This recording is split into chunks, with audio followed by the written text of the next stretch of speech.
So dear listener, please subscribe to our channel.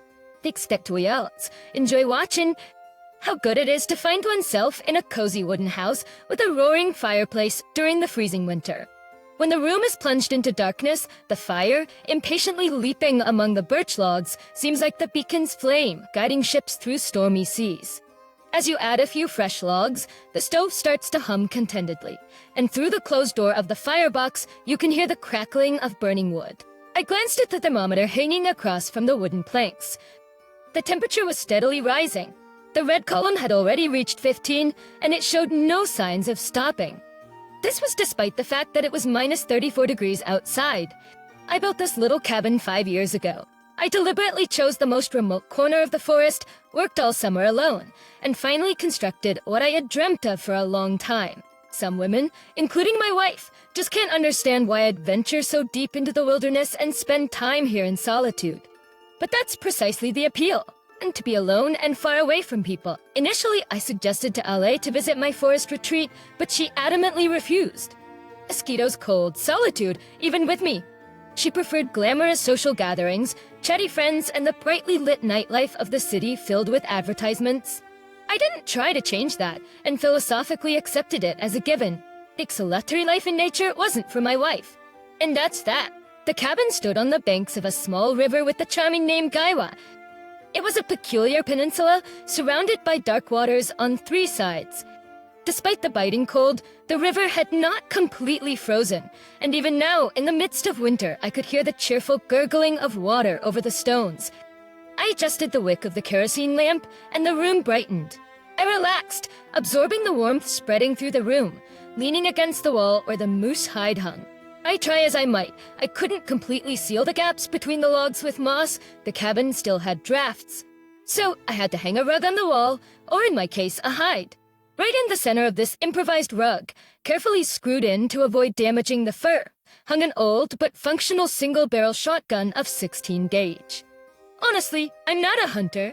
I greatly admire the subculture, but I've never killed any animals for pleasure in my life. There have been instances when I had to shoot at a beast, but only for self-defense or sustenance.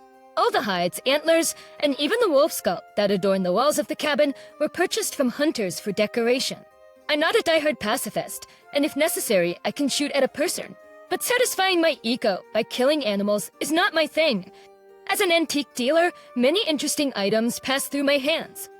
But typically, I sell everything. Me-thing. However, when it comes to hunting, it sticks to my hands. Few people know that many hunting artifacts are sold at European auctions. I won't say they fetch astronomical prices, but the monetary value of some artifacts is substantial. Much of what now hangs on the walls of my cabin, I bought in Europe. I must admit that the hunting culture there is miles ahead of ours. I once attended a hunt in the district. A group of serious men showed up with automatic rifles. The beaters drove several boars towards them, which they shot as if from a machine gun. Then they skinned the carcasses, tossing the hides aside. The outcome was predictable. A collective drinking binge, certain female specimens, and a terrible hangover. No romance, no battle with wild beasts, nothing. They killed, skinned, dismembered, got drunk, misbehaved, and left, leaving the forest in a mess. That's the extent of their hunting. But once at a flea market, an elderly intellectual gentleman was selling an antique brass hunting horn, covered in a greenish patina. The horn was adorned with genuine leather and hung from a leather cord. I was immediately drawn to it, an antique, and more importantly, a rarely encountered item. The seller asked for a reasonable sum, and without haggling, I purchased this hunting artifact. The horn is used for calling dogs during hunts, whether they be hounds or greyhounds. Its piercing melodious sound carries far through the forest or across the fields. I didn't have any dogs, but I hung the horn alongside the shotgun on the moose hide. I put on my sheepskin coat, which I had brought here back in the autumn, and stepped outside before bedtime to breathe in the frigid air. Silence enveloped me. The silver moon brightly illuminated the snow-covered treetops, casting a silvery path toward my home. I took a deep breath of the icy cold air and coughed. But the frost cut through my throat. Silence. Not a single animal or bird made a sound. Even the cheeky, raucous magpie seemed to have gone into hiding somewhere. In the silence, it seemed to me that I could hear the branches of trees cracking from the cold. I gazed at the snow-covered spruces and realized that winter had finally arrived. Soon, the first real frost would come. I marveled at the sleeping, twilight forest, but for some reason, an inexplicable unease grew within me. Finally, morning arrived. I shook my head, trying to shake off the remnants of sleep. I got off the bunk, threw on my sheepskin coat, and stepped out of the cabin. I scanned the area for my skis. They stood where I had left them, right under the shelter, snug against the wall. The cold had subsided by morning, but still clung to my nose and nipped at my cheeks. I needed to make my way out of here and head back home. However, that required covering about 10 kilometers to reach my destination. I reached the abandoned peat plant where I had left my car. There was no way to drive it to the cabin, so I returned to the cabin, stoked the nearly extinguished stove, and started getting ready. I hid the shotgun in a hiding spot, just in case of unwelcome visitors. Who knows who might stumble upon my dwelling in my absence? I closed the door, put on my skis, and set out on my journey.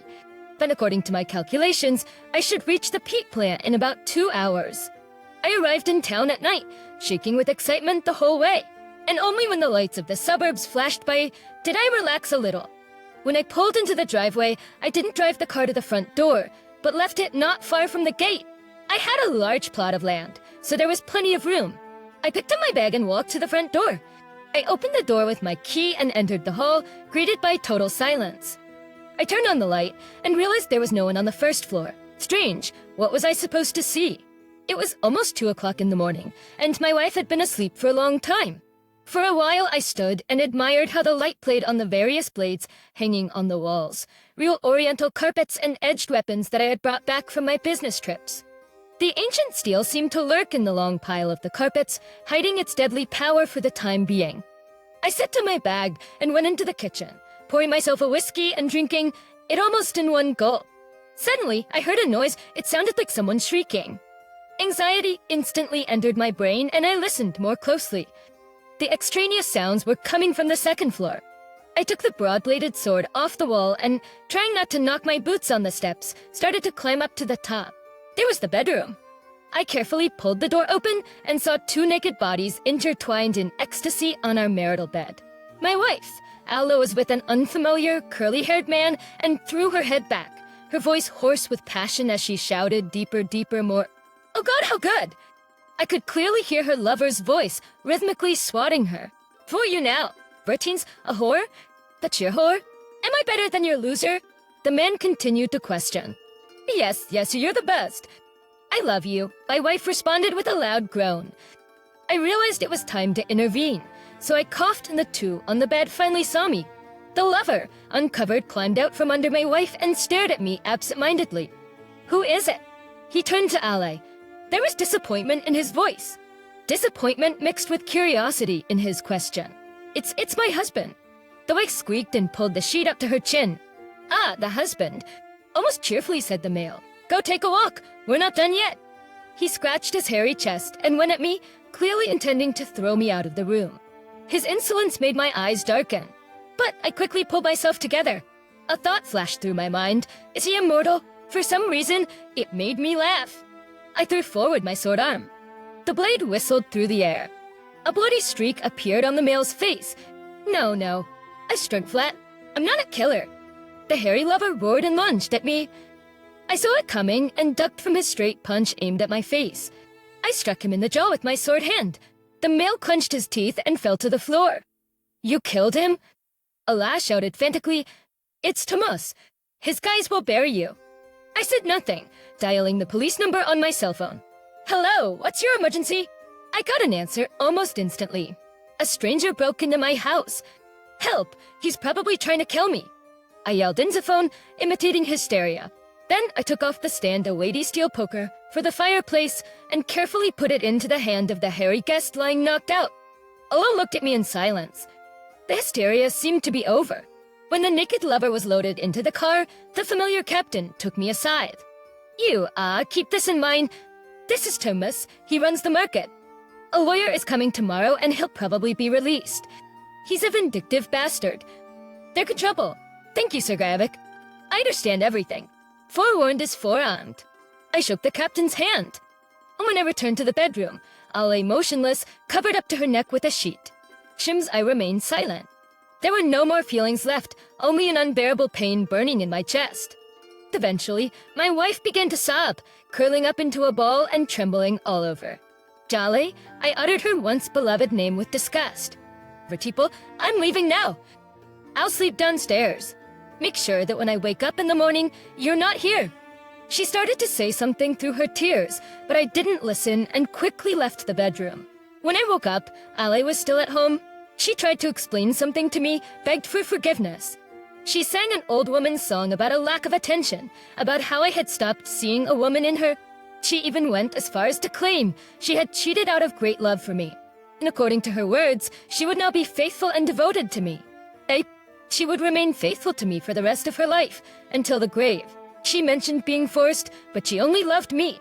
At the end of her monologue, Alla fell to her knees and grabbed my legs, begging for forgiveness. But something inside me had snapped, and I silently listened to her nonsense, wanting only one thing: for her to leave as quickly as possible. When the taxi arrived, Alla stood by the car for a long time, still hoping for something. Then she got into the car and disappeared from my life. The next day, an unfamiliar man arrived at my place, appearing to be a lawyer by the look of him. He was a young, quick-witted fellow with a long nose and long hair tied in a bun, making him resemble a rat. He emerged from a large black suit and approached my gates. Once the intercom rang, "What are you on?" I asked, feigning rudeness as I scrutinized the uninvited guest on the screen. "Meister Kotzevev?" The lawyer's voice was tinged with disdain. "We need to talk." "Vertitions, I don't want anything." Damiv. Snacks supposedly eagerly for his reaction. It was evident that the lawyer didn't expect such a reception. She remained silent for a while, then pressed the intercom button again. "Well, what else?" Say said, somewhat impatiently. "My Meister Kotzevi jetzt." His voice became much more polite. "I have a matter to discuss with you. Please let me in." I pressed the button, and the gate opened. "Mr. Kotzevik, Thomas Eric Liebig wants to file a lawsuit against you for moral damages. But he's a kind person and wants to talk to you first." The lawyer closely watched my reaction. "I've nothing to discuss with your master. He invaded my home and attacked me. It's high time for me to sue him." I smirked arrogantly. "Your wife invited Thomas Eric Liebig. He was her guest. After all, this is her home too." The lawyer persisted. "The house belongs to me. My wife isn't even registered here. So it's clearly illegal trespassing on private property." I stared directly into the man's eyes. "Should have just shot your Thomas." "Thomas Eric Liebig disagrees with that." The lawyer retorted obstinately. "He wants to meet you and discuss compensation for the injuries. I've nothing to discuss with him. And for now, get out." I decisively stood up from my chair. The lawyer silently retreated. But I understood that it was only the beginning. Like my mobile phone rang. It was a familiar number. "I'm listening." I quickly answered. "So we have an order. Are you at home now?" The caller got straight to the point. "Yes, come over." A middle-aged man with a slight bald spot on his temple sat across from me. "I need ancient Eastern silver. It doesn't matter which region it's from, preferably from the 16th to 17th century," my interlocutor said as he took a sip from his glass. "Coins, jewelry, or utensils?" I inquired. "Both," the man replied with a smirk. "Preferably from Afghanistan, or at least from Central Asia." "Except people India?" "India works too," the man said, placing the glass on the table. "So, are you interested?" "What's the price?" I asked, feeling a bit tense. It was a complex order in an unstable region. The client named a sum that suited me just fine. "When is the deadline?" I inquired again. "There's no specific deadline, as soon as possible, but don't rush it too much," he replied. "But I have unfinished business here."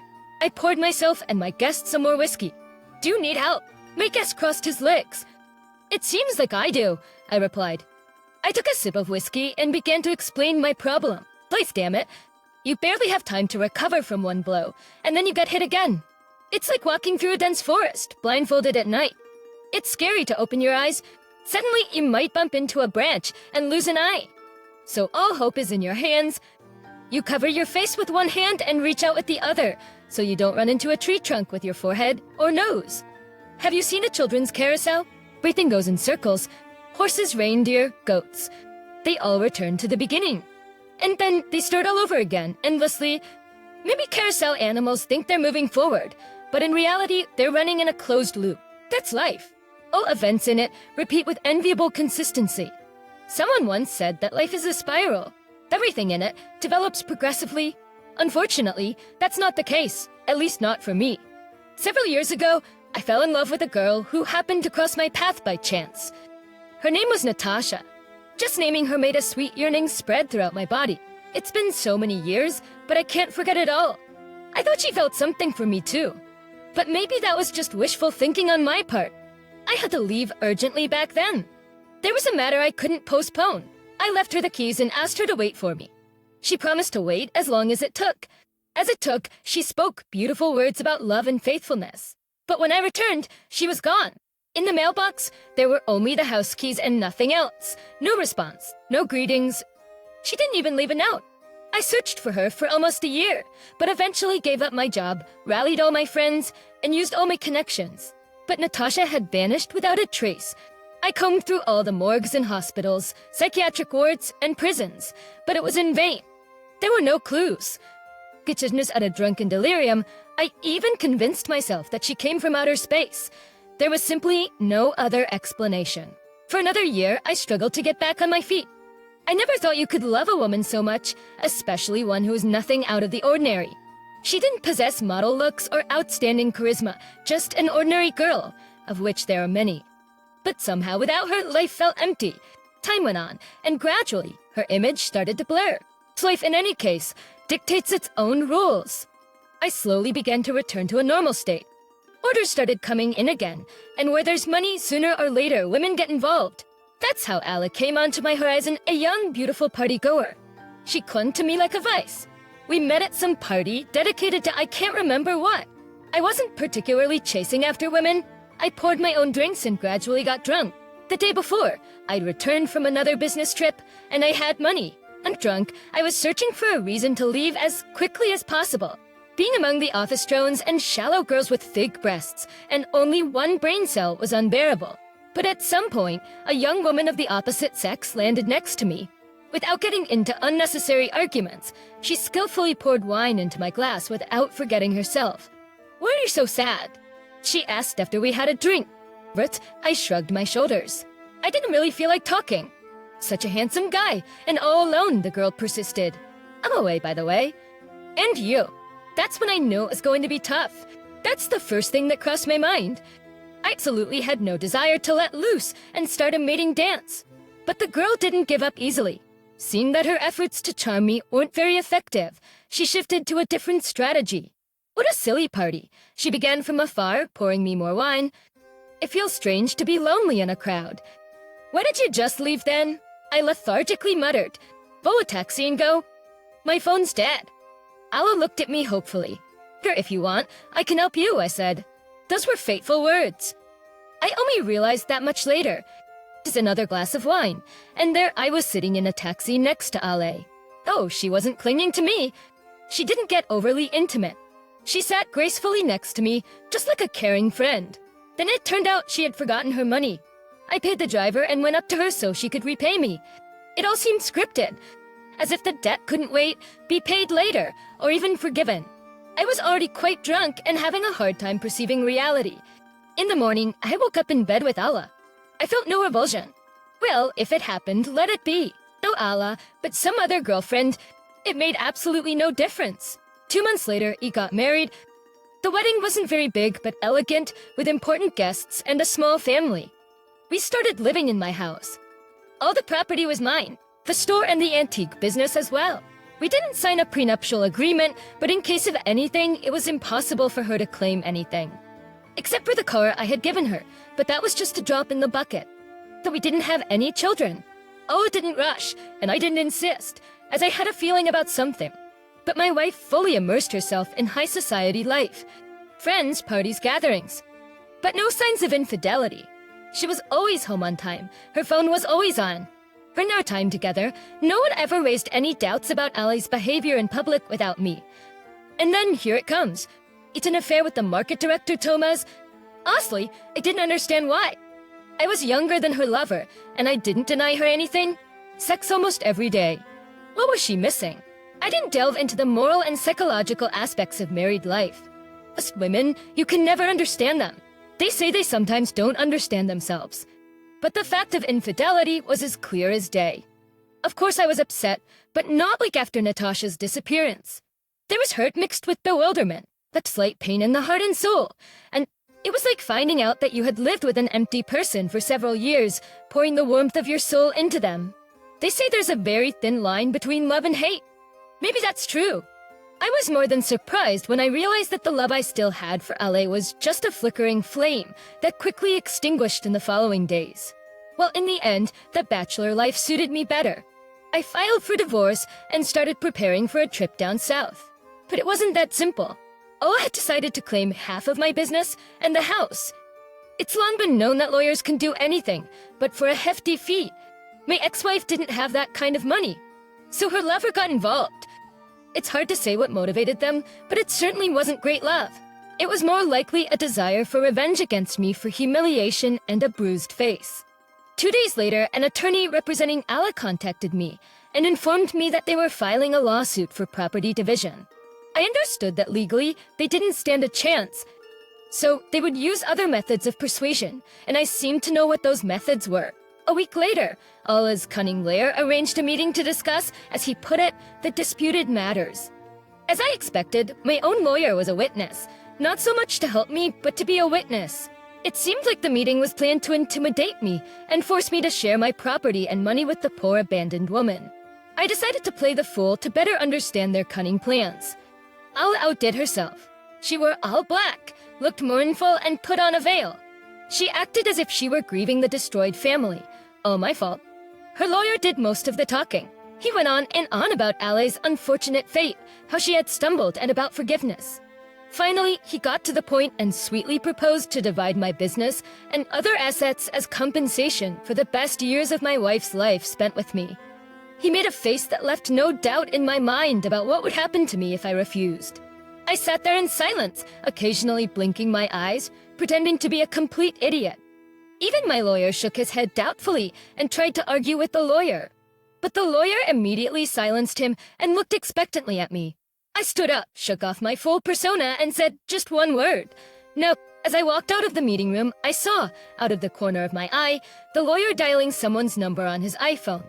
In the evening, they came to my house, 2 burly guys and a law's lawyer. My security guard escorted them to my office. Of course, having security in my house had somewhat surprised the cunning lawyer. He didn't expect such resistance from me. However, he quickly got down to business. He spent nearly an hour scaring me with all sorts of consequences of my refusal. He didn't directly threaten me, though. I endured his tirade and sent him on his way. From everything I heard, I understood that I needed to strike a preemptive blow and end this circus. I looked at my wristwatch. midnight. The owner was running late. Silence. His family was visiting their homeland, so no one would interrupt us. I shifted in the armchair. I felt like smoking, but the smoke would give me away. Nothing to be done. I would have to do without a cigarette for now. I heard the sound of a car approaching from the street. Finally, the front door slammed shut, and heavy footsteps echoed. The door opened, and a bulky figure in a black coat burst into the room. I saw Thomas's hand reaching for the light switch. No need to turn on the lights. My words sounded like the voice of an angel on Judgment Day. The fat man froze and slowly turned towards me. "Who are you?" He managed to squeeze these words out with difficulty. The horse in a coat, I couldn't resist making a joke. "Sit down, let's talk." I pointed to the chair across from me. Thomas correctly understood my gesture and slowly sank into the chair. Gradually, he began to regain his composure. For about 20 minutes, I listened to what fate had in store for me for breaking into his house. He even tried to call security, but no one came at his cry for help. Then it was my turn to speak. I won't recount my monologue. It was brief. The essence of it was that if he ever crossed my path again, I would cut off. No, not what you're thinking. Dust his head. As I said those words, I turned on the floor lamp, and Thomas saw right in front of him, on the coffee table, his beloved marble dog Hector's severed head, oozing with blood. Hector was just as fat as his owner. You should have seen the terror in my wife's lover's eyes. It seemed like he had swallowed his tongue out of fear. The silent scene lasted for about a minute. Then he got a phone call. Thomas, with trembling hands, took out his phone. I quickly snatched it from him and put it on speaker. Someone in a panic informed the market director that food warehouses were burning. I looked at Tomas. It seemed like I was more than convincing. I could have blown up his car as a final touch, but that would have been going too far. I got up and left, leaving the owner to admire his beloved dog's head. Picking through the dark corridor, I had to step over the bodies of the security guards, knocked out with a stun gun, lying in picturesque poses. Two dark figures detached themselves from the wall. "Let's go," I said quietly. "How's the dog sleeping without its hind legs?" The man in black smirked. "And you thought I really killed the dog?" "Of course not, I love animals. But admit it, a rubber head can also make an impression." The divorce went smoothly. I was alone in court, and the whole process took little time. Right, to make a business trip successful, preparation is key. Scour the internet, visit the library. Not everything you need for work can be found online. Wikipedia is nothing more than a big virtual garbage dump where anyone dumps unchecked junk. But I didn't need unreliable data and information. My life was on the line, so there was no room for error. Thus, on a frosty winter evening, it seemed endless. Pushing aside Geller's reference book on antique Eastern silver, I indulged myself with a Cuban cigar, sinking into the corner of an old leather sofa. Past the dark lampshade of the floor lamp cast a sharply defined circle of light on the floor, while the rest of the room remained in semi-darkness. Outside, the frost was cracking, and the fluffy snow on the flower bed shimmered like silver under the still full moon. I didn't feel lonely. I always found something to occupy myself, especially when I was preparing for another expedition. And honestly, I didn't want any company. From my neighbors, I was a stranger. I disappeared for long periods and reappeared. They probably had no idea what I did for a living. And that was good.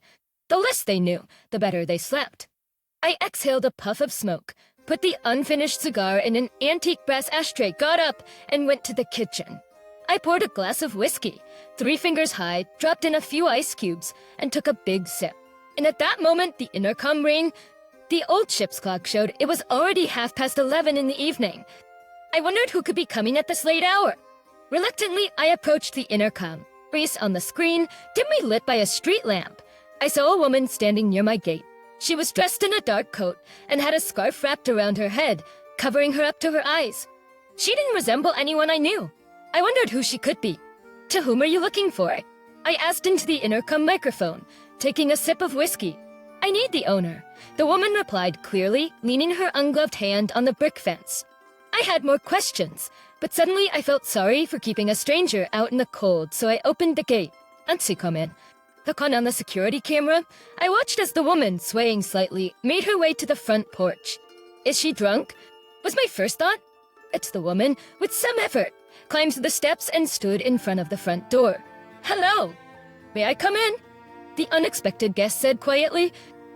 "Come into the hallway." I led her into the house and closed the door behind her. "No, she doesn't seem drunk." The woman hesitated in the brightly lit hallway, gazing at me with large, curious, and slightly wary blue eyes. "Take off your coat and give me your scarf." The stranger removed her slightly snow-covered artificial fur coat, revealing a woolen dress of an indistinct color that hugged her well-proportioned, petite figure.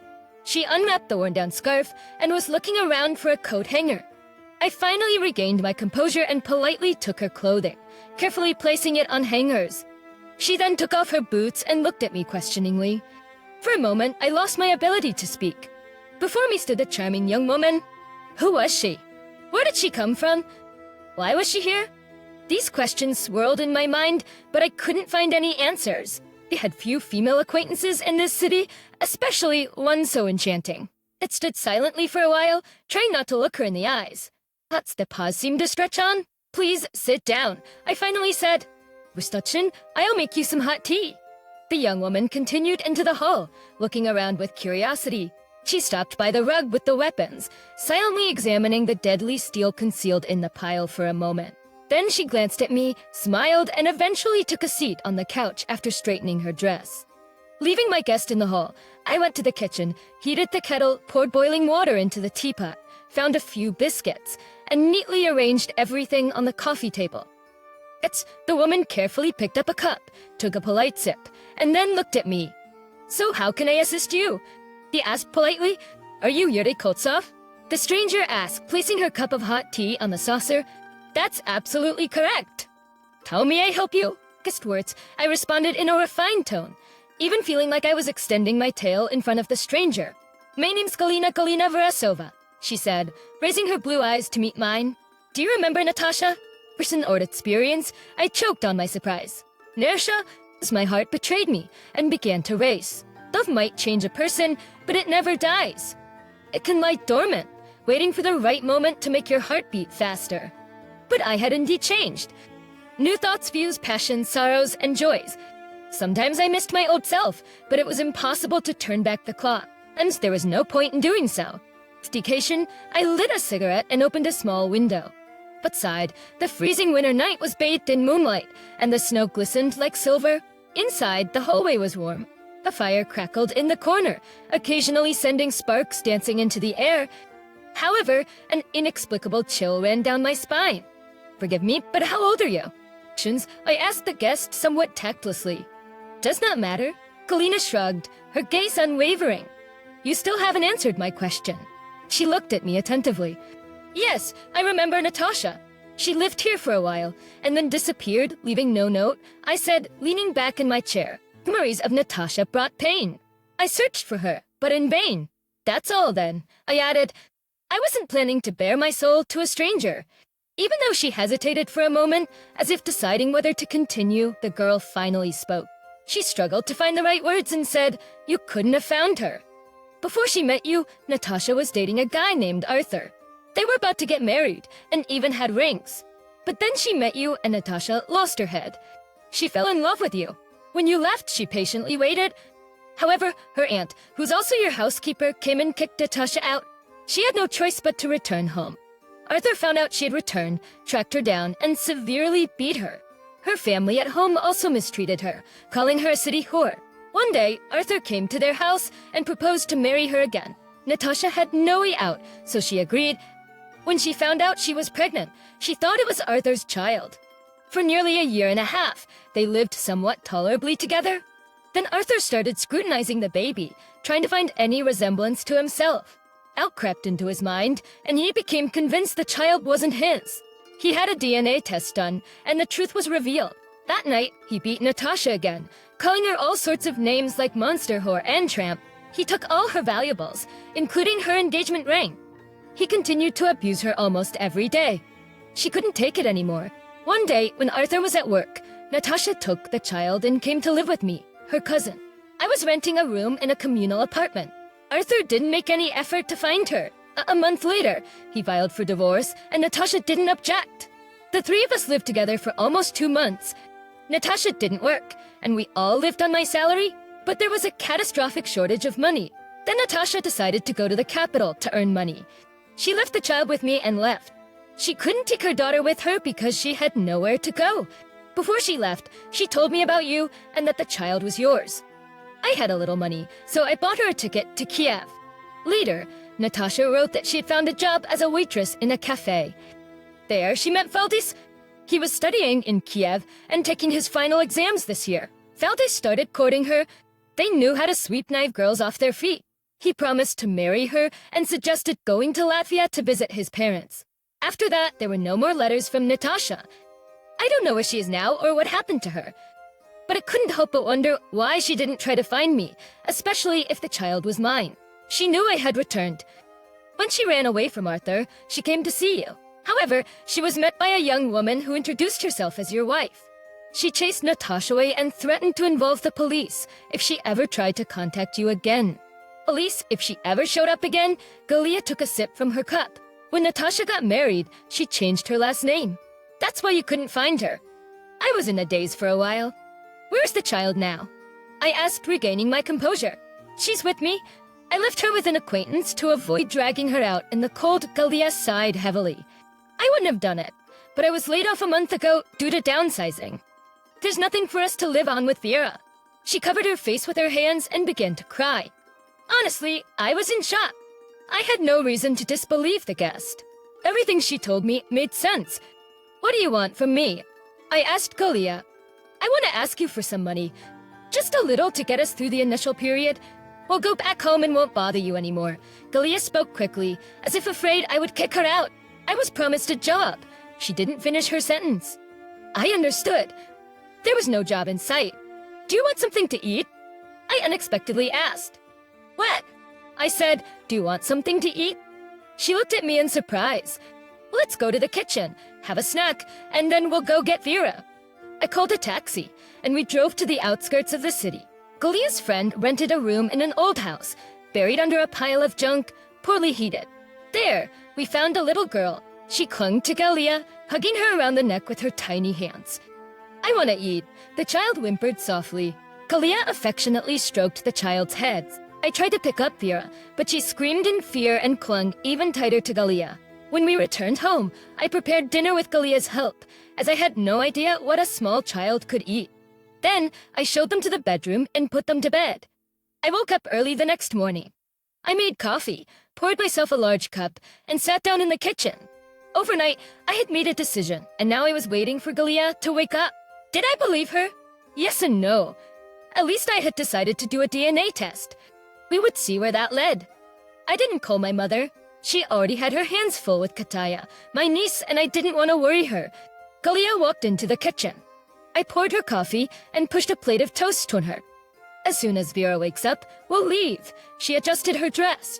"Thank you." The tears welled up in her eyes again. Why do women always cry at the drop of a hat? All right then. As for your job, it's hard to predict what will happen. But in any case, we need to figure out a plan for the future, I said. We need to feed and clothe the child. If you don't mind, I'd like to hire you as a housekeeper. You'll live here with the child. Consider the money I gave you as an advance. I placed a card in front of her. This is for groceries and clothing. Buy everything you and the child need. Do you have a mobile phone? Galia shook her head in the negative.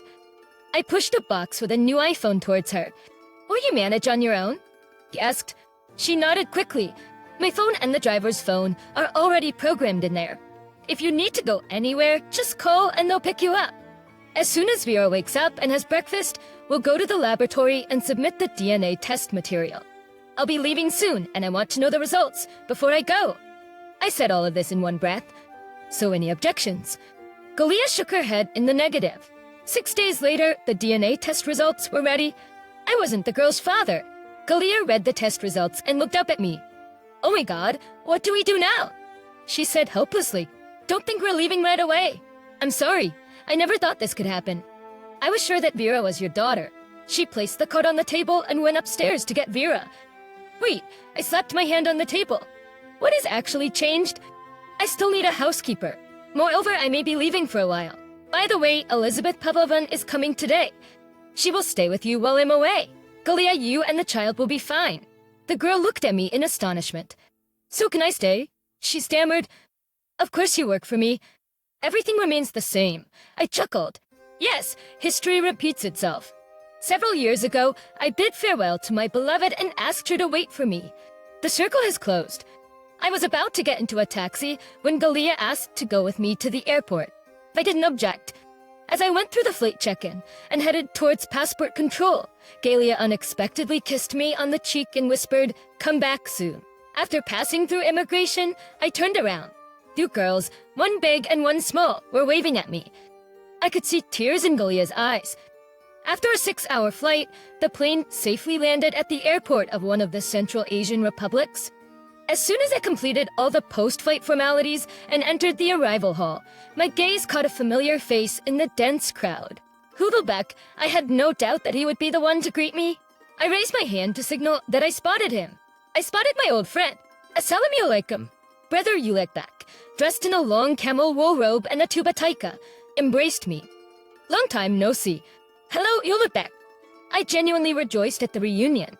It's been almost 5 years. Let's go. I have a car. Ulekbek picked up my bag, and we headed towards the airport exit.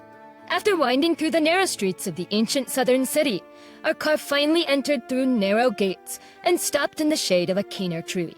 A young woman, who quickly set up the Testarkhan, covering her face, bowed and then disappeared into the house. Oleg said something to her, in an unfamiliar language. She bowed again and vanished inside. Did you get married? I glanced at the woman and turned to my friend. No, why would you think that? Oloktek took off his robe and casually tossed it next to the cushions. But I'm not an old man, am I? I didn't delve into that topic further. We settled around a low table covered with a colorful tablecloth. The young woman poured tea into pilas and disappeared into the house again. Quite the upbringing, Ulubek commented. We then spent a long time eating, washing down the food with aromatic tea. Ulubek inquired about the health of my loved ones. He was deeply saddened when he learned about the circumstances of my younger brother's death. Did you get your revenge? He asked me. Yes, I replied succinctly, as is customary for me. My friend nodded approvingly. Dusk began to fall. The hot southern sun slowly disappeared below the horizon, and the heat started to subside. Soon, we heard the muezzin's call to the Maghrib prayer. It seemed there was a mosque nearby. While Ulubek performed his threefold prayer, I managed to drink 2 cups of aromatic tea. When it was completely dark, the silent woman lit several lanterns, illuminating our seating area. From the darkness around us, the loud chirping of cicadas and the rustling of bat wings reached our ears. Breezing nearby, there are the ruins of an ancient tower, Ulubek said, as if reading my thoughts. There are many bats there. They hunt at night and sometimes fly in here. We finally got down to business. I briefly explained the essence of the problem to my friend without going into too many details. There was no need to burden a good man with unnecessary information, especially since I would have to do the work anyway. There's no point in going to Merv. Everything valuable has already been taken from there, Ulubek commented after chewing his lips. Faith crossing the river is dangerous. The bandits are rampant there now. They gave the Americans a hard time, and they will soon take control of the entire country. We should head southeast to the Gemma Valley. There might still be something to find there. And you can search here as well. I nodded in agreement. There were very few caravan trails through the country beyond the river, so it was unlikely that anything of value could be found there. But in the Jamara Valley, you can search. There may be coins and silverware. Just what I need. I'll look here, maybe I'll find something. After a pause, Ulubek continued, Well, Ainu, take my car equipment, weapons, and head for the southeast. You'll pick up your car papers and weapons per minute tomorrow. He shouted something into the darkness and a light came on in the doorway. Let's go inside. We need to rest. Ulubek pushed me with his hand towards the house. The silent woman led me into a small room with a bed and a small table. On the table stood a copper basin and a pitcher of water. I nodded in response, though I understood nothing. From the surprise, I lost the ability to resist. And everything happened. There was no disappointment. The warm southern night, soaked with love and oriental pleasures, did its job. When the naked young woman with a quiet groan was in my arms, answering me with kisses, then timidly, then passionately, a calm and peacefulness was born in my soul for the first time in a while. And when I fell asleep, tenderly embracing the submissive female body and remembering Ulubek's words, I am not an old man. My conscience was calm. I was awakened by the aroma of freshly brewed coffee. Ulubek sat beneath the chenara tree, squinting at the rising sun, holding a cup of hot drink in his hand. I quickly washed up and joined my old friend. How was your rest? Ulubek asked after taking a sip of coffee, looking at me. The main. I haven't slept like that in a long time, I replied, trying to discern the underlying meaning in his words. He seemed to read my thoughts. It was Amina, the widow of my friend Basim. Her husband disappeared somewhere in the desert a year ago. Fortunately, they had no children. She's living in my house now. It seems she took a liking to you at first sight, Ulubek added in his own language. I lowered my gaze. Well, in the end, it was her choice. We had another cup of coffee. Finally, Ulubek pushed a large canvas bag toward me. At the top, covered with a mesh shawl and with an attached magazine, lay an aksu. I felt 2 fully loaded magazines on the side. 3 should be sufficient, Ulubek commented. They're not going to war. Inside the bag, there was also a knife with a long, wide blade and an old artillery binocular, wrapped in a desert-patterned sniper cloth. At the very bottom of the bag, I found a familiar Colt, a 1911 model, along with a spare magazine of ammunition. Look, your documents, provisions, and everything else are in the car. You can sort it out later, Ulubek said as he stood up. May Allah watch over you? The ornate door creaked, and in its frame appeared Amina. Paying no attention to Ulubek, she rushed toward me and hugged me passionately. As I departed the city, the haunting call of the muezzin echoed in the distance. The car sped along the sun-baked highway, splitting the red sands into almost equal halves. The road had been paved along an ancient caravan route back in old times. The thermometer on the dashboard displayed plus 47 degrees Celsius. The engine strained, pushing its limits. The temperature gauge steadily approached the 100 mark. I sat in the driver's seat, wearing a warm robe with only swim trunks underneath. It was the only way to escape the heat, even if only briefly. Mountain peaks occasionally appeared on the horizon, and I could no longer discern whether they were real mountains or a mirage. This path was dying, fewer and fewer cars traversed the desert, the asphalt withered from the heat, and the few remaining gas stations rusted on the road's shoulder.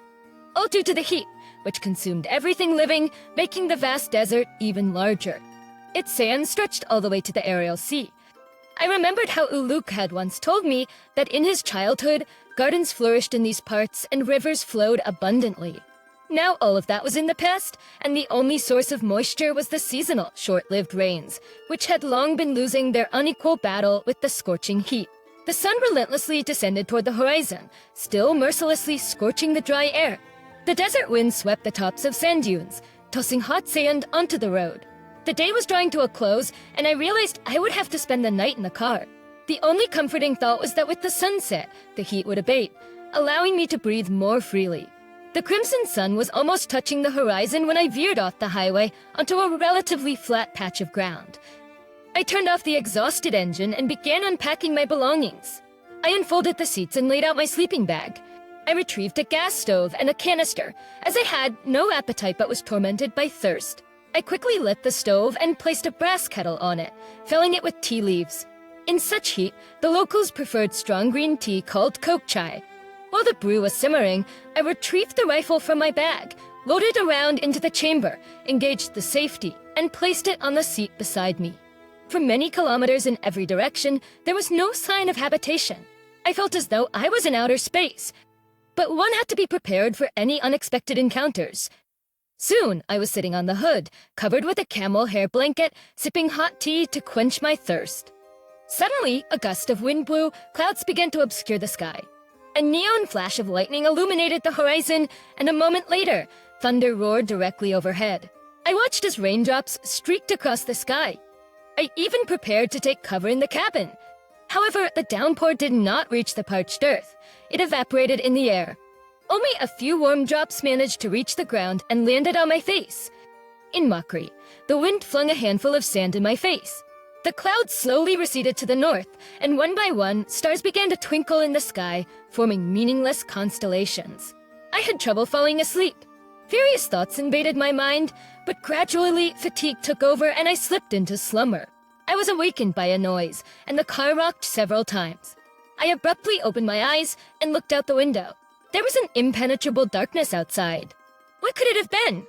Maybe a snake. But how large should it be to rock the car like that? Suddenly, a wave of black panic and uncontrollable fear overwhelmed my mind. My body felt as if it had turned to stone. I took a deep hysterical breath, arching my back. Next, with an incredible effort of will, I forced myself to find a flashlight and turn it on. Its light trembled, pushing back the darkness. It revealed the same lifeless desert all around me. I sat there, drenched in sweat, feeling my heart about to burst from my chest, my rapid breathing drowning out all other sounds. Gradually, I started to regain my composure. The panic subsided, and my thoughts stopped racing like frenzied cockroaches. I wiped the sweat from my face with my robe's sleeve and took a deep breath. Maybe it was just a dream. I tried to reassure myself. Scanning the dimly lit desert, I noticed something black, swiftly dissolving into the darkness. I remembered the rifle and placed it next to me. It was a small caliber, but still. Besides, I had the Colt .45 caliber, a pocket cannon. Holding the weapon in my hands, I began to regain my senses. I took a sip of whiskey for courage and fell silent, listening intently to the night. There were more noises again. Somewhere nearby, sand hissed and scattered quietly, but the car remained still. I drifted back to sleep.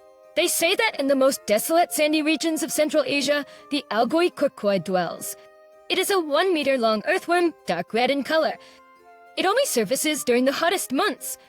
The local population holds a mystical fear of the Algoi Kurkoi, believing it can kill from a distance, either by spitting lethal venom or by delivering an electric shock. The legend of the Algoi Kurkoi is so widespread and uniform that it is likely based on some extremely rare, endangered creature, possibly a relic from ancient times that survives in the most remote corners of Central Asia. Here, in the Red Sands, as Ulubek once told me, they also claim to have seen the Algoi Kurkoi. He mentioned the creature appeared only during the hottest months, in June and July, before burrowing back into the earth to hibernate. Locals were convinced that the creature had not disappeared and periodically claimed human lives. Several expeditions were sent to search for the Algoi Korkoi in the most remote areas of Central Asia. In 1954, American scientists were operating in the Inner Mongolia region. They left the settlement in 2 Land Rovers and disappeared without a trace. At the request of the US government, Mongolian authorities organized a search. The missing individuals were found in one of the remote regions of the Gobi Desert. Both cars were in working order and nearby lay 6 bodies. It wasn't due to prolonged exposure to the sun. The exact cause of death of the expedition members could not be determined. It is believed that they fell victim to the Algoi Korkoi.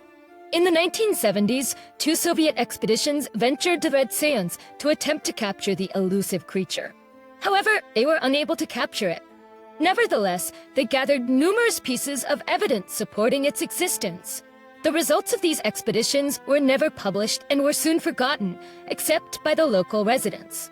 I abruptly opened my eyes again, greeted by the twilight. It seemed it was still early, but the heat had already given way to the night's coolness. I tried to remember the dream, but it had already slipped away, leaving behind a lingering sense of unease. As I drove further into the desert, the road deteriorated. The lifeless landscape on both sides of the highway was profoundly disheartening. According to my calculations, I should reach my destination by evening. The Jamara Valley lay between the mountains, which had already appeared on the horizon. In the distance, my eyes caught a white dot. I stopped the car and pulled out my binoculars. Through the shimmering heat rising from the asphalt, it was hard to make out the vehicle. There didn't seem to be anyone around. I decided to get closer. I couldn't go around it anyway. Sand was all around, and my car could easily get stuck. The closer I got, the louder the alarm bells rang in my head. Something was not right. Just to be on the safe side, I moved the rifle closer, removing the safety. A white Toyota was parked, its nose buried in a pile of sand that had blown onto the road. Inside the cabin, a man sat motionless, his head dropped onto the steering wheel. His left arm hung limply by his side, and he couldn't see what was on the right. Slightly to the left, almost in the middle of the road, lay a woman dressed in jeans and a t-shirt. She, too, showed no signs of life. It seemed as though she had been trying to escape from someone. The question was, why had she jumped out of the car? Perhaps she was trying to get away from the driver. I didn't rush to turn off the engine and exit the car. My brain was working intensely, analyzing the situation. How long had I been here? No one had overtaken me, so they must have been here before me, at least for a day. Heck in your teachings. On such a hot day, rigor mortis would set in more slowly. But still, it was evident that the bodies were not fresh. They looked as if they had just come out of the shower. Suddenly, out of the corner of my eye, I saw the driver's hand, which had been hanging motionless by his side, barely twitch. Doubt shattered like grenade fragments. It was an ambush. I shifted into first gear, simultaneously lowering the right window. The car lurched forward, maneuvering around the woman lying on the ground. There was one thought piercing through my mind, not to get stuck in the sand. With my right hand, I raised the rifle and fired a short burst directly at the Toyota's driver. I could see the bullets piercing his body. He twitched a few times, like a rag doll on a string, and tumbled out of the cabin. It seemed he was now truly dead. A pistol fell from his right hand onto the sand, but I couldn't make out the model. Out on the left side of the road, an automatic burst rang out. I could hear the bullets striking the side of my car. I pressed the gas pedal, and then it happened, my worst fear. The car came to a stop, stuck in the sandy drift. I opened the left door and rolled onto the sand, shooting as I went. In response, a hail of bullets struck the ground near me. My left forearm was grazed, and I felt the blood trickling. But my arm still worked. This meant the bullets had just grazed me. I pinpointed the direction of the gunfire, struggling to keep the rifle steady despite the pain in my arm. I fired a short burst in the direction of the attacker. I didn't know how many bullets I had left. There was no way to reach the spare magazine. All that was left was the woman. In the silence, all I could hear was the crunch of sand under heavy boots. I leaned against the car, bringing the rifle to bear, and waited. It was like a game now. Who would make the next move? Finally, I saw a shadow emerge from behind the car. The sun was shining in their back. The sand rustled, and a head with a baseball cap appeared. My rifle jerked, expelling the last cartridge, and the woman's lifeless body fell at my feet. the same one that had been lying on the road for several minutes. I sat motionless, waiting for another attack, but all's quiet. I slowly crawled into the seat and turned the ignition key. The engine started instantly. Everything was normal. I carefully backed up, then took a slight right and drove through the sand to stop the car. I dressed the wound first. It hurt, but I had to bear it. The wound wasn't dangerous, but I gave myself a shot of anesthetic just in case. I didn't touch the bodies. After a couple of days, they would be gone. There were a lot of dead people around here. I checked the Toyota, but I didn't find anything. There were 3 characters, all lying in the sand, showing no signs of life. I picked up the gun that had fallen out of the driver's hand. It was a Beretta 96, a good gun. I shoved the trophy with a full magazine behind my pants belt and walked to my car. Soon, a bleak desert landscape stretched on both sides of the Scoa Road. After about 60 kilometers, some buildings appeared ahead. As I got closer, I realized that it was an old, miraculously preserved caravanserai. I drove leisurely under the arch and found myself in the courtyard where a small water fountain once stood in the center. I got out of the car and walked under the shadow of one of the arches. There were no people in sight. If there were, they were hiding from the burning sun inside. But the yard was well maintained, and where the wall was cracked or chipped, someone had reapplied fresh clay which had dried quickly under the fierce light. I looked around the buildings, but there were no people. Maybe no one lives here all the time, maybe they come here sometimes. The question is, why? As in, and these buildings have outlived their usefulness. Maybe it's a staging area. In one of the rooms, I found some antique jugs. Mostly brass, but there were a couple of silver ones. I threw them in the car. I had to drive to get to the valley by daylight. Finally, the road came to the mountains. It meandered between the rocks until it came to a babbling mountain stream. It got cooler. Instead of dunes, there were trees along the road. I realized I had reached my goal. An hour later, I entered a small village. But there was electricity, and most importantly, a bazaar. That's where I was going tomorrow morning. I stayed in a small hotel, proudly called Hotel. The room had a shower and a toilet.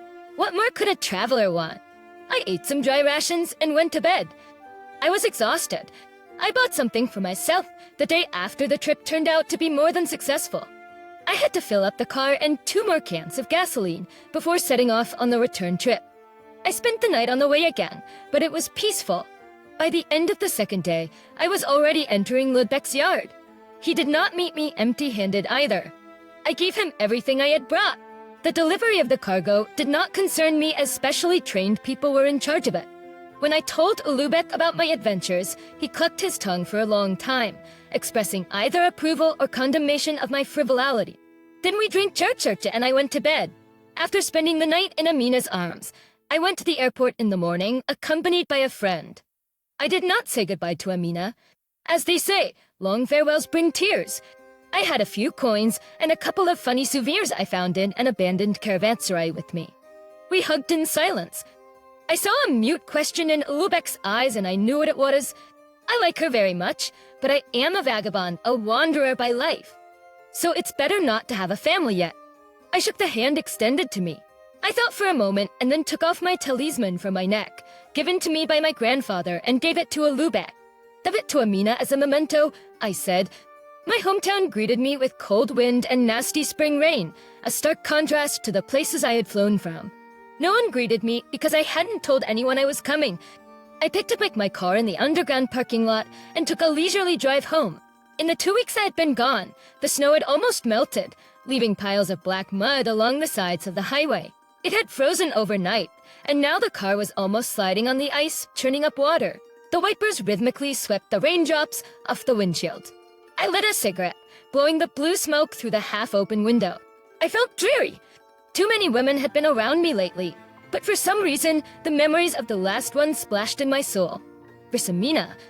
Yes, she was the one who had captured my heart, but alas, I'll never meet her again. Most likely, Lubeck will marry her off to some respectable gentleman. I can only wish her happiness. An hour later, I arrived at the ring road, and after a while, I pulled up to my house. When I tried to open the front gate, the key didn't work. That's strange. I had recently changed the lock, and everything was perfect. I got out of the car and pressed the intercom button. I was tired from the road, and all I wanted was to drink whiskey and sleep. An unfamiliar male voice answered me. I was even a little taken aback. I need to get into the house, I said. In a minute, the gate opened. A middle-aged man stood in the doorway. What do you want? He asked. The owners are still asleep. Get out of here. He tried to slam the gate in my face, but my brain went into automatic mode, and I came to my senses when the guard flew aside, hitting his head on the brick fence. Yeah, you can't beat skill, I thought to myself as I carefully stepped over the man's leg stretched across the path and headed for the front door. The glass door was unlocked, so I made my way into the hallway and carefully set my bag down beside the couch. I wondered if there were any other owners out there. I hadn't rented or sold the house, so maybe Alea and her monkey had shown up again. I wasn't angry, just surprised. I went into the kitchen and noticed that the fridge was mine, but the tea set belonged to someone else. It's too bright, I muttered to myself. I don't like those. I opened the cupboard and saw that the dishes were all mixed up. Mine and someone else's, but only china. The antique brass that looked so beautiful behind the glass was gone. I made coffee and went back to the lobby, where I had to wait for the owners to wake up. I must have dozed off because I didn't hear them come in. Suddenly, a loud voice woke me up. A man in a green satin robe was hovering over me, rolling his eyes in surprise. An unfamiliar young woman stood next to him, her long fingers with blood-red nails frantically typing something on her iPhone. I'm actually in my house, I said loudly. Who the hell are you? The man replied, who's who? We bought this house and moved in 3 days ago. The owner and her child went to her husband up north and sold the house to us. The man was seething with righteous anger. The owner is a young woman named Galia, and the girl's name is Vera, about 4 years old. I was beginning to realize what had happened. Galia even let her tear at the airport. I'd come back soon. She also tried to slip me a baby. She did it fast. Everything was so banal that it made me laugh. It's true what they say. You shouldn't let strangers into your house. I can imagine her laughing at me when she left with the money. I went into the study without arguing, pushed aside the painting hanging on the wall, and opened the door of the secret safe. I took out the deed to the house and said, here you go. The house has one owner, and I'm not married. The man replied, I'll give you 1 hour to get out of here. I'm getting tired of this, and put the dishes back where they belong. We bought this house, and we're not going anywhere. Forget out. If you have a problem with it, sue me. The man was almost yelling. Nina, did you call the police? Well, God knows I did everything I could. I stood up and grabbed the man's nose with my right hand. Without giving them a second thought, I threw him out the unlocked door and into the street. While he was splashing in the rain trying to get up, I walked over to his wife. Get out. I didn't bother. The woman nimbly jumped outside. She jumped up to her husband and tried to help him up. I didn't feel sorry for them. From the looks of it, they're not poor. They'll get by somehow. While we were stomping around, a police car pulled up in front of the house. But it was me they were tying up. The pimply sergeant even hit me a couple of times with his fist, in the stomach, consolidating the success. The policeman cheerfully dragged me to the car, shouting something joyfully into the radio station at the police station. I showed the house documents to an important official in civilian clothes. He read the papers for a long time, moving his lips in a funny way. Then he sighed. This is a matter for the court to decide. You're right to kick the current owners out of the house and to abuse them. I did not comment on his words and asked him to make the phone call I was supposed to make. I quickly dialed the number. At the other end of the line, I was listened to carefully and disconnected. It was about half an hour later. The door to the office opened with a bang against the wall. The boss sitting opposite me even jumped from surprise. The body of a man in a cream suit floated into the office. He took a look around the room and said in a casual manner, Arkady Roisman, I am Mr. Koltsov's lawyer. The man wagged his chin in my direction. On what grounds was my client detained? He tried to forcibly expel. The chief began to bleat something. But the lawyer didn't let him finish. The legal owner of the house is my client. It is confirmed by documents. The voice of the lawyer completely filled the office. Mr. Koltsov does not have to prove what is already obvious. You are required to release my client immediately. But he beat up the victim. The chief tried to put in his word. The victim here is Mr. Koltsov. The people who tried to take over his house must leave immediately. And let them pray to God that Mr. Koltsov does not sue them for stealing his property. The lawyer waved some paper like a flag. You must immediately send a squad and clear the house of invaders. Yes, an expert, I thought. He should be speaking at the UN. As I was leaving the station, accompanied by the lawyer and the police captain, I saw a familiar pimply sergeant standing by the car. "Just a minute, gentlemen, a little business." I walked up to the sergeant and knocked him out with a straight punch. With a straight punch to the jaw, as he fell, his head hit the side of the police car and his cap rolled aside. When I turned around, rubbing my bruised arm, the lawyer and the captain were looking the other way. The music came in waves, almost knocking me off my feet. I sat at the bar and poured myself a third glass. The bartender looked at me sympathetically. His eyes were screaming for more. I nodded. Suddenly, a painfully familiar face was reflected in the mirrored shelf. I sobered up. "Natasha."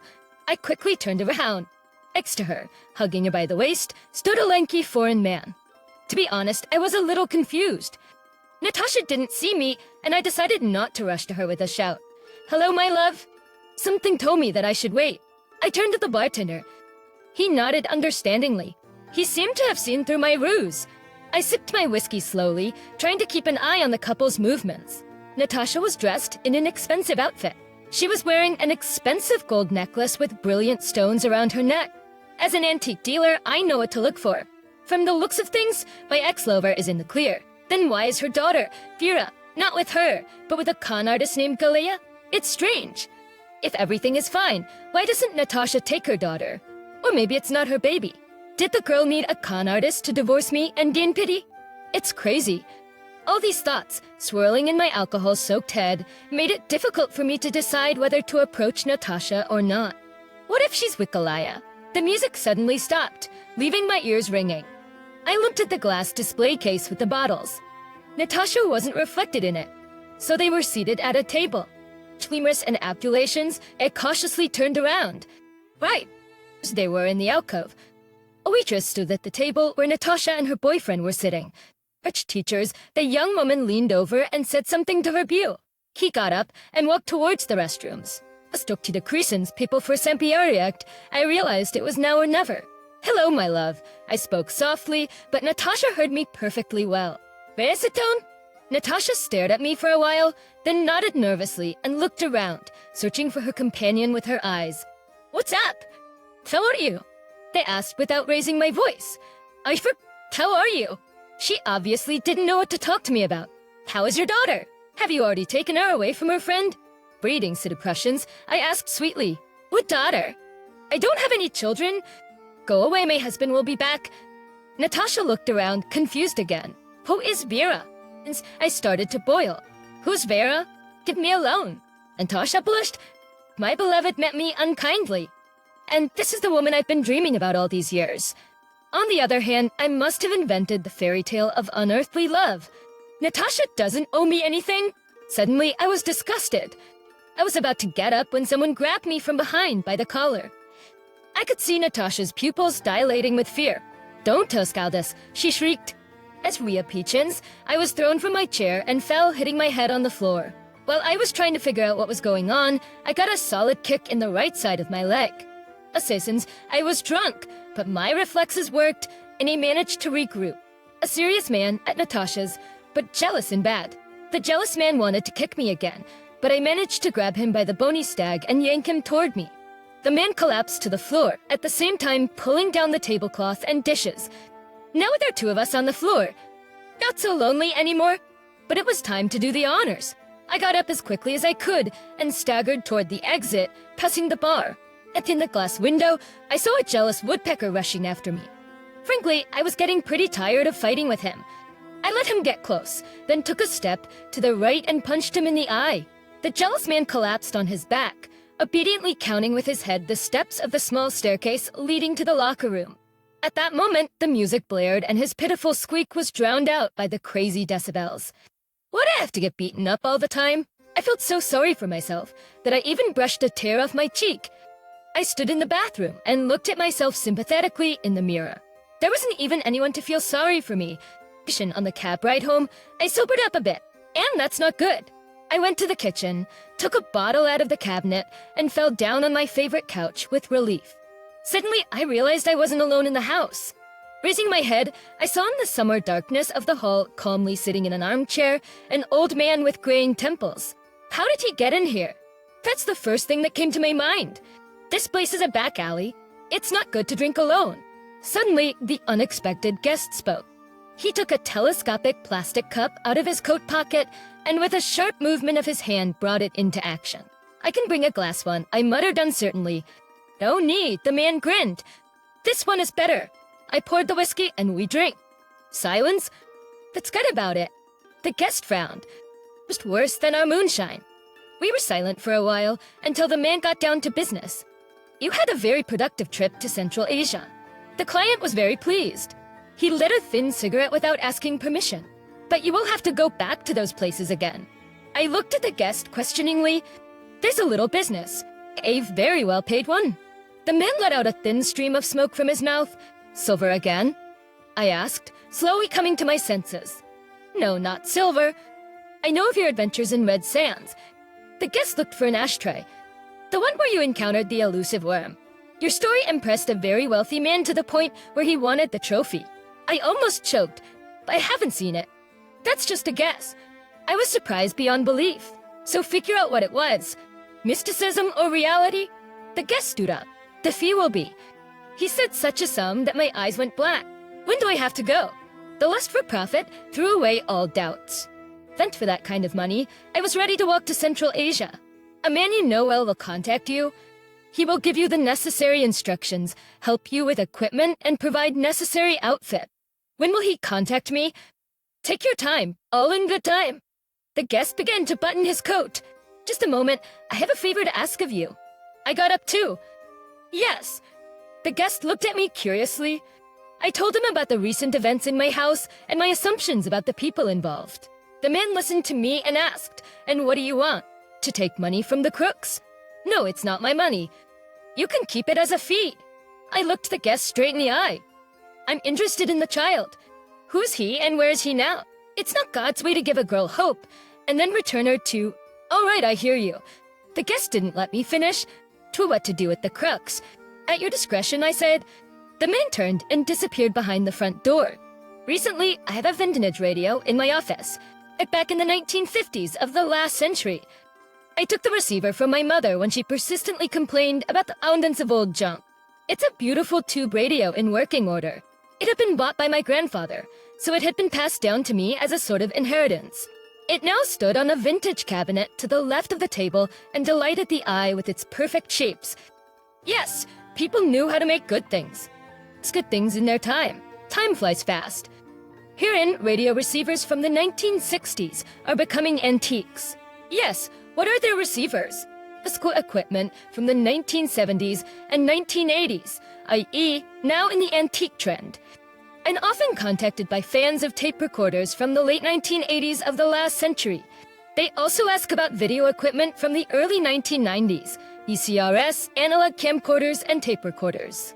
30 years ago, we used this equipment, believing that it could not be better, but now it has become vintage. DVD players are next. It seems that every generation, sooner or later, begins to feel nostalgic for a bygone time in May, without even realizing it. Look for things that can bring them back to their past, at least for a while. To be honest, vintage radio equipment is not my area of expertise, but I have started to think more and more about opening a special department in my store dedicated to this topic. I believe that this direction of antique business is very promising. I made myself comfortable in the armchair, took out an empty bottle of Jameson from the depths of the table, and poured 2 fingers of the amber drink into the glass. There was no question of what to do. If there was a radio, it was necessary to listen to it. I looked out of the window. It was snowing, which was not quite typical for April. Large snowflakes were beating against the window like frozen butterflies, trying to make their way to the burning fireplace. It was cold, and I stood up and closed the window. Finally, a melody of a sentimental French song from the 1960s came out of the speaker. It was a wonderful time. Girls with natural breasts, stockings with elastic bands, short skirts that barely covered their panties. I even closed my eyes with nostalgic memories, clearly imagining that time, which I only knew from old magazines and movies. I decided to take a closer look at the things I had brought back from my last trip. I took 2 packages out of the desk drawer and laid them out neatly in front of me. Down in one, in a carved scabbard, was an ancient dagger, the hilt covered with silver tarnished from time. When I pulled it out of its sheath, the weapon fit into my hand. It seemed as if it had been made especially for me.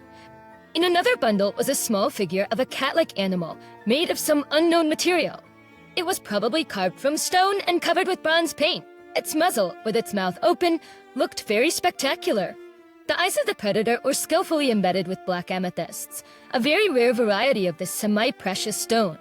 The finest carving, hundreds of tiny strokes, all of this made the sculpture of the beast almost come to life. I placed the figurine on the mantelpiece and put the dagger on the table. Maybe someday I'll hang an antique handmade rug in my study with an antique weapon on it. As I drifted off to sleep, I thought the beast on the mantel clinked its teeth ravenously. The next morning, I received a text message with the address.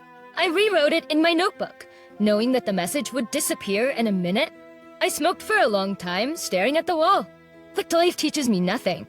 I'm always meddling in the wrong business, and I always end up, as usual, with black ingratitude and hatred. And I'm about to carry a burden that I'll have to bear for the rest of my life. What about the other side? There is no other side. What is this girl to me? Who is she to me? I can't save and warm everyone. It's her fate, and there's nothing I can do about it. Besides, where am I going to put her? I live alone, and I don't have any babysitters. That's a relief. I finally made the right decision. From this experience, I've clearly learned one truth. Most women, regardless of age, are monstrously ungrateful. My car was driving along a dirt road, periodically diving into shallow puddles and breaking thin ice with its wheels. It had been freezing since the night, but it was clear that spring had defeated the tedious winter. In an hour, the sun would warm up and the ice would melt, and the road would turn into an impassable swamp. Soon, a one-story barrack with walls blackened by time and rain appeared from behind a bend. I pushed open the shabby door and stepped into the dark corridor. It looked uninhabited, but judging by the voices coming from one of the rooms, there were people here. I went to the plywood door, leading into one of the rooms, and turned the knob without removing my gloves. The smell of rotten booze hit my nostrils. Opposite the entrance, at a table littered with leftovers and empty bottles, sat a half-naked woman with her head resting on her folded arms. Two homeless-looking men were arguing loudly about something. When I opened the door, all these picturesque characters stared at me in surprise. Even the woman raised her head with difficulty. "What do you want?" coughed one of the men in a dirty overcoat worn over his naked body. "Where is the girl?" Trying not to breathe the unbearable stench, I asked loudly, "Alverda. She was here yesterday." Uncle seemed to be badly out of his mind with a terrible hangover. He pushed the woman. "Hey, what's up? Where's the girl? What do you need her for?" The woman mumbled, looking at me with eyes swollen from drinking. I ignored her question.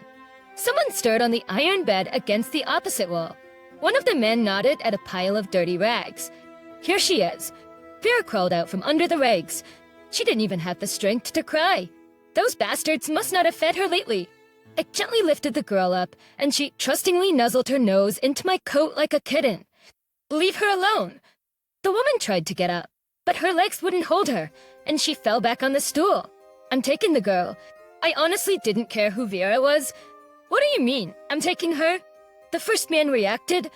"We fed her, clothed her, and brought her up for nothing." I threw a few bills on the table. "It's enough." I could see the eyes of all the members of the team flashing greedily. Tapping the child in my coat, I went out to the car. Putting the girl in the back seat, I asked, "Do you remember Brie?" She nodded. If you enjoyed this story, please like and leave a comment. It's important for us and will help promote this video. Thank you for watching us.